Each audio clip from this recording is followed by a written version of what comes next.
Hello friends, কেমন আছো তোমরা সবাই? আশা করি তোমরা সবাই ভালো আছো, আমিও ভালো আছি। আর দেখতে পাচ্ছ আমার আজকে চুলগুলো দেখাচ্ছি, কারণ এগুলোকে দেব বিসর্জন। দুর্গা মা আসার আগে আমার প্রতি বছরই চুলগুলোকে বিসর্জন দেওয়ার জন্য আমি মত্ত হয়ে উঠি।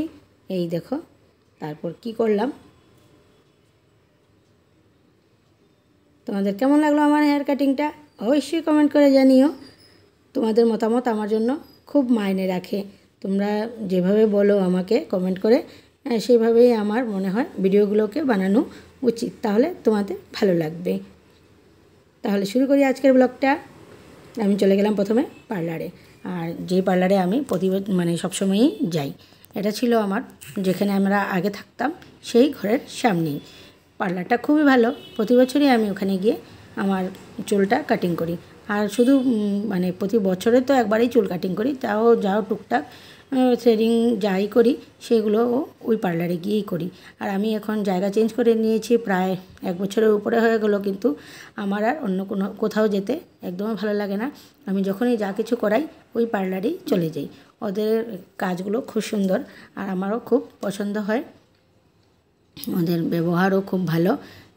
আর ওরা সুন্দর করে ওদের হাতের কাজগুলো খুবই ভালো। আর শিলচরে আসার আমার প্রায় 12 বছর হয়ে গেল।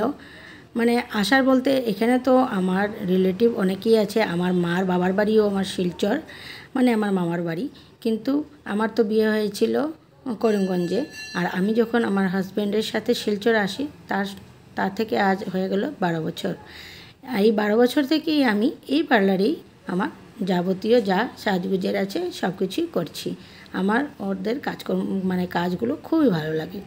ওদের সত্যি ওদের আমার হেয়ার স্টাইলটা তোমাদের কেমন লেগেছে আমাকে অবশ্যই কমেন্ট করে জানিও। তারপর ও তো চুলগুলোকে আমাকে জিজ্ঞেস করেই করেছে যে কি কাটিং করবে। তা আমি বললাম তোমার ইচ্ছে মতন করে দাও, তুমি তো এত বছর থেকে আমার চুল কেটেই আসছো, তাহলে এবার আমার কাটিং ফাটিং হয়ে গেছে। ও বললো যে স্টেপের মধ্যে রেজার দিয়ে দিই। আমি বললাম ঠিক আছে।